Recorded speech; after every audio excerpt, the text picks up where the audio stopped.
Hey, I want to respond to this. So look, for 4 years in the United States of America, we had a president who stood up at press conferences and talked tough about Vladimir Putin, and then Putin invaded Ukraine and destroyed a significant chunk of the country. The path to peace and the path to prosperity is maybe engaging in diplomacy. We tried the pathway of Joe Biden, of thumping our chest and pretending that the President of the United States' words mattered more than the President of the United States' actions. What makes America a good country is America engaging in diplomacy. That's what President Trump is doing. I've never seen so many hand gestures.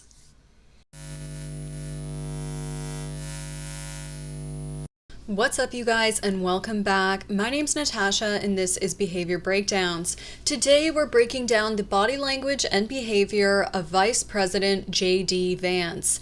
Now, there's been a lot of chat online that JD Vance might be running for president in 2028. So I think it's a good time to get familiar with JD Vance's body language and start to understand what genuine communication looks like for him and what are his signs of stress or deception, if there are any. These are all things we can take a look at in the clips that we'll break down. If you don't know a lot about JD Vance, he is the current vice president under the Trump administration in the United States. He is also a best-selling author and a venture capitalist.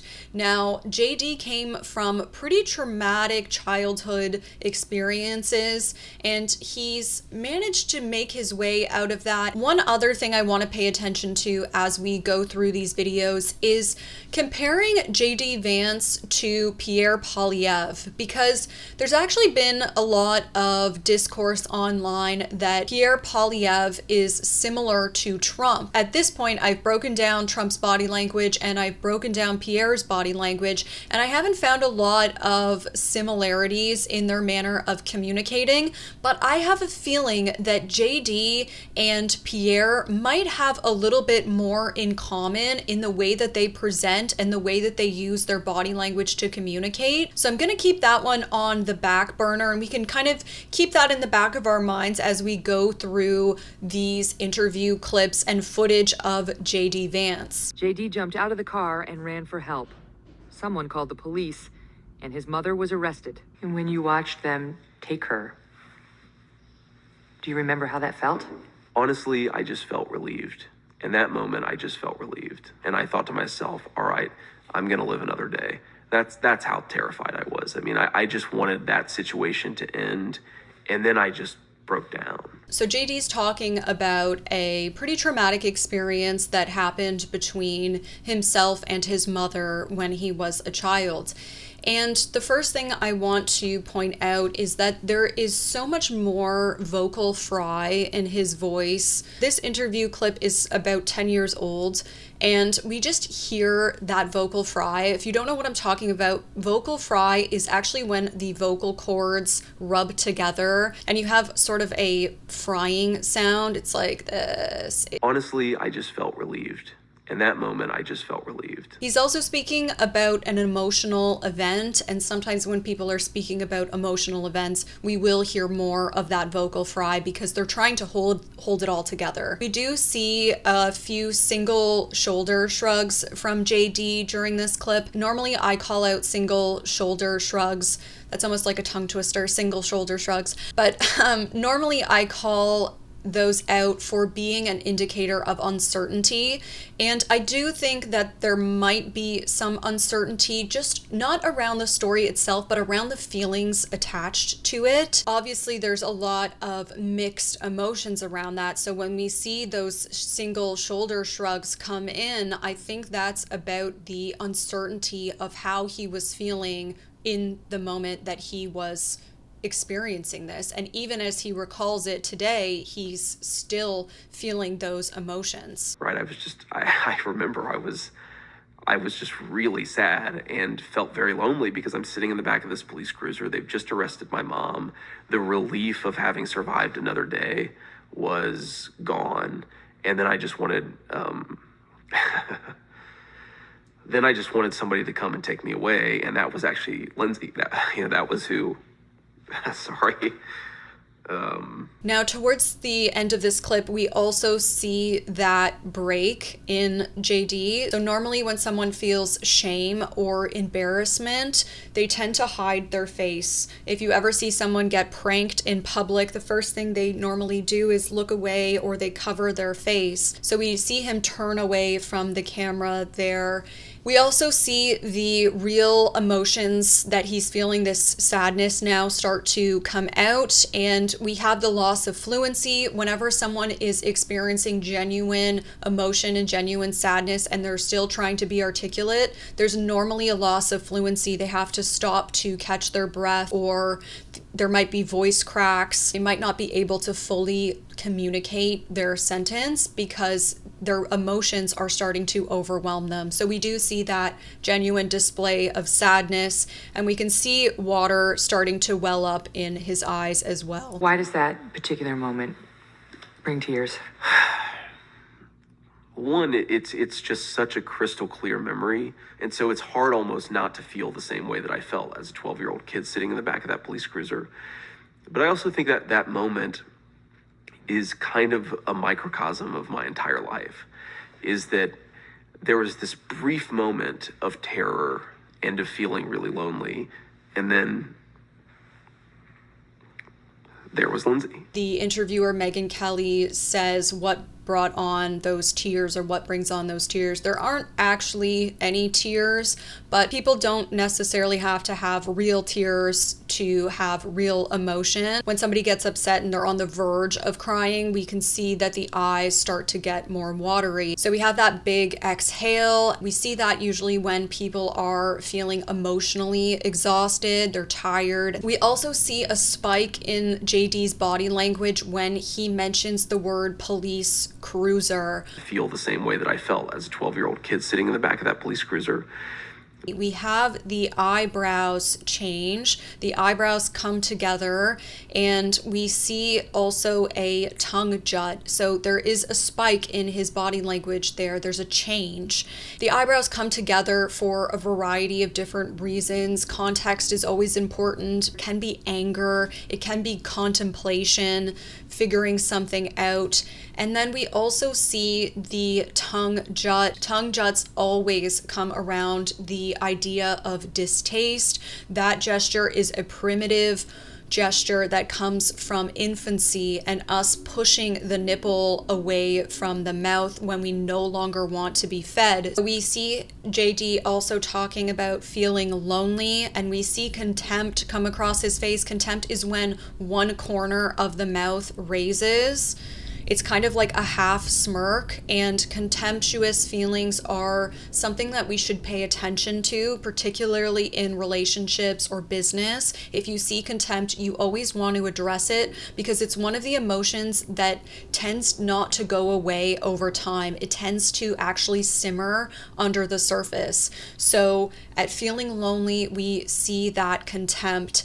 At the mention of the name Lindsay, we see an eyebrow raise, that recognition and familiarity. Lindsay is JD's older sister. We can see the happiness and the safety that JD feels when he mentions Lindsay's name. Why do you get uncomfortable when that idea comes up? I think that, when people ask me if I want to run for office, part of me wonders, do they think I just give off a used car salesman vibe? Don't you think it's more born of hope that you could be a real change agent? Yeah, no, I think that's the optimistic take on it. I'm very flattered when people ask me, and you never say never, but it's just not something that I think about doing right now. So we have JD here now with his wife, Usha, who was pregnant at the time, and they're talking about him potentially running for office. It's interesting that JD refers to the idea of running for a political candidacy as the same as being seen as a used car salesman. I wonder if he would still draw that same comparison, or if over time he learned to think think about politics in a different light. So a baseline for JD is often laughing when there's an uncomfortable question, but the stakes overall are pretty low. So it's not that he laughs when he's uncomfortable, it's that he'll laugh at uncomfortable questions when the social stakes are fairly low and relaxed. We're going to take a look at JD Vance when he is uncomfortable and when he is stressed to see how he does respond in those circumstances. And I can assure you he doesn't laugh in those moments. We hear JD say never, and we see that single shoulder shrug, again suggesting some uncertainty around the idea. Well, never say never means that there is a possibility and that it is something that might be negotiable for him. So let's take a look at our next clip of JD Vance. This one is a bit more recent. It was when President Zelensky and Trump were meeting in the White House, and JD was present, and he had a lot of things to say. One more question. Hey, I will respond to this. So look, for 4 years in the United States of America, we had a president who stood up at press conferences and talked tough about Vladimir Putin, and then Putin invaded Ukraine and destroyed a significant chunk of the country. The path to peace and the path to prosperity is maybe engaging in diplomacy. We tried the pathway of Joe Biden of thumping our chest and pretending that the President of the United States' words mattered more than the President of the United States' actions. What makes America a good country is America engaging in diplomacy. That's what President Trump is doing. I've never seen so many hand gestures. We do see many hand gestures here from JD. We didn't see any of that in the previous clip from him. Mind you, the camera was a bit tighter on the last shot. Maybe we missed some that were out of frame, but even so, this amount of gesturing is a bit much. There's a lot going on. He's wanting to emphasize his points. I am very much in favor of using our gestures to emphasize our points, to drive home ideas, to articulate our thoughts. However, when somebody is using gestures this much, they start to lose their potency. We want to see people that use their gestures in a way that is congruent and in a way that also emphasizes their ideas. Now, JD is emphasizing his points here. His gestures are matching the tone and the cadence of his voice. So he's using them to really drill home those points. I'm all for that, but I think that this could be a little bit more refined for him and use those gestures a little bit more strategically. We really see him using his gestures here to illustrate what it is that he's saying. We see that thumping of the chest, and we have the hands together driving those points home. Now, the one really interesting bit here is when he changes from this into this. That gesture comes around pretending, and it comes around the idea of the words. And I wonder if in JD's mind, this was really illustrating the block of text that he had read or that somebody had pointed to in the previous administration and said, this is what we're going to do and this is what we're going to follow. It's very unusual to do this type of gesture, and I think it's around this block of text that he saw somewhere. I'm talking about the kind of diplomacy that's going to end the destruction of your country. Yes, but if you Mr. President, with respect, I think it's disrespectful for you to come into the Oval Office and try to litigate this in front of the American media. Right now, you guys are going around and forcing conscripts to the front lines because you have manpower problems. You should be thanking the president for trying to bring an end to this conflict. Have you ever been to Ukraine that you say what problems we have? I have been to. Count one. I've actually watched and seen the stories, and I know what happens is you bring them on a propaganda tour, Mr. President. Do you disagree that you've had problems bringing people into your military? And do you think that it's respectful to come to the Oval Office of the United States of America and attack the administration that is trying to prevent the destruction of your country? Oof, things were starting to get heated there, weren't they?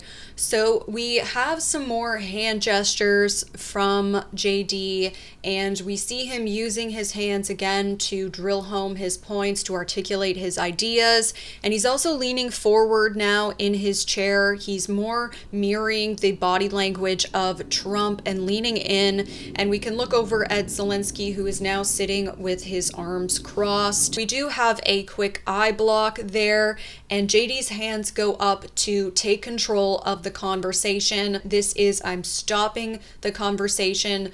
I need to take control here, and you're no longer allowed to speak. It's literally blocking somebody out. So Zelensky asks if JD has been to Ukraine, and we do hear a bit of a loss of words for JD. I've been to Ukraine. Did you say what problems we have?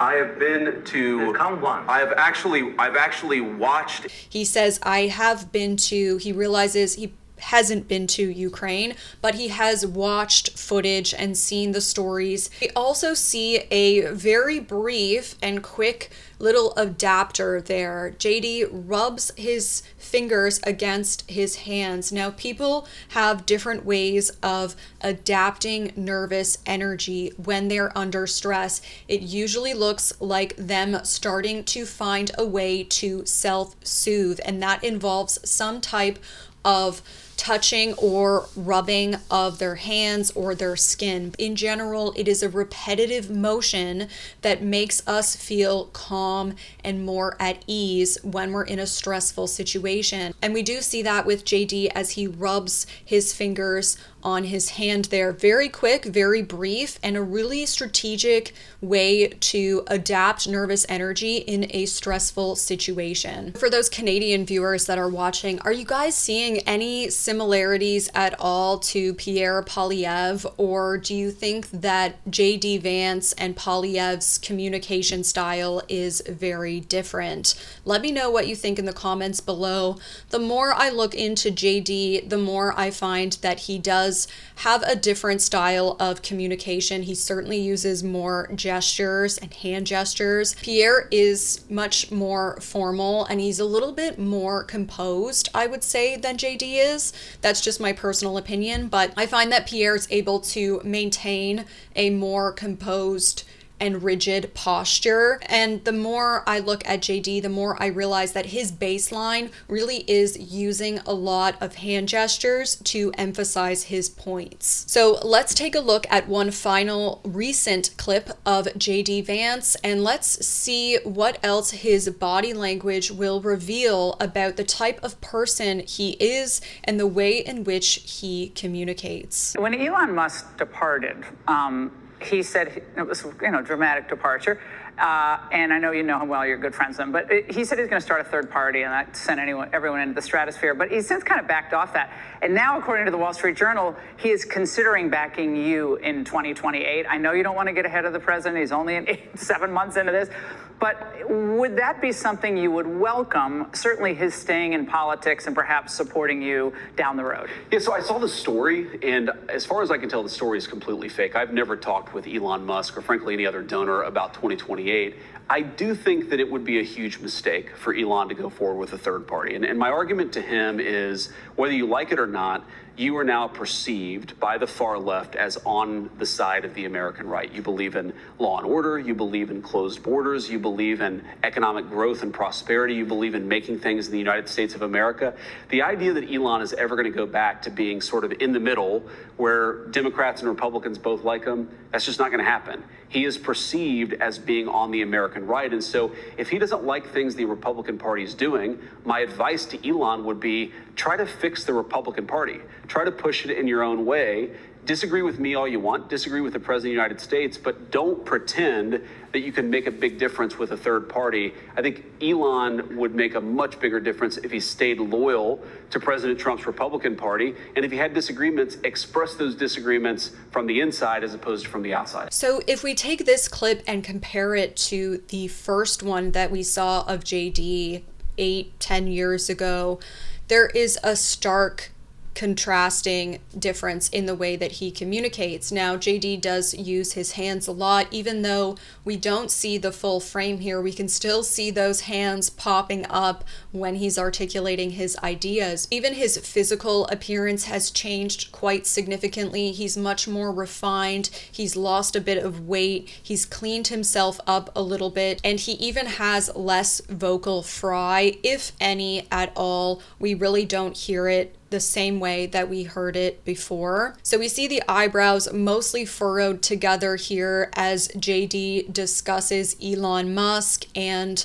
potentially a run in 2028. It's not necessarily anger. It could also just be some contemplation and figuring out how he wants to respond to the question. We also see the shoulder shrug around the idea of talking to donors, suggesting some uncertainty. Now, is that uncertainty around that there never was a conversation, or is that uncertainty around the idea of where did that information come from, because it's not true? If I had to go out on a limb here, I would say that overall JD's feelings towards Elon Musk are perhaps tilted in a more negative light than a neutral or positive light.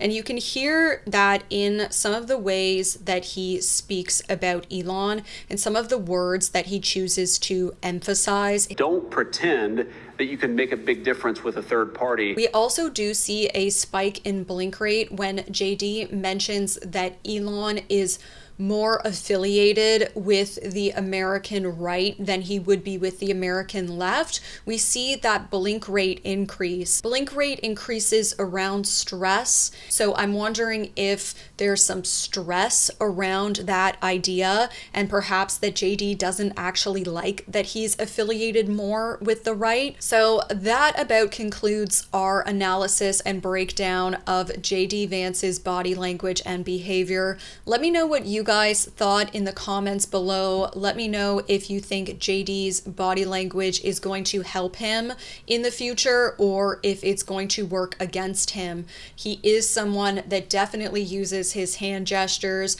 We looked at him under emotion and under stress, and we saw how he reacts in those situations. And we also saw him in circumstances where he was able to be a bit more laid back and still answer uncomfortable questions. So don't forget to like this video, and please hit the subscribe button if you want to learn more about body language and communication. You can also write below in the comments who you want me to break down next. I'm always open to suggestions, and I look forward to seeing you guys on the next one. Bye!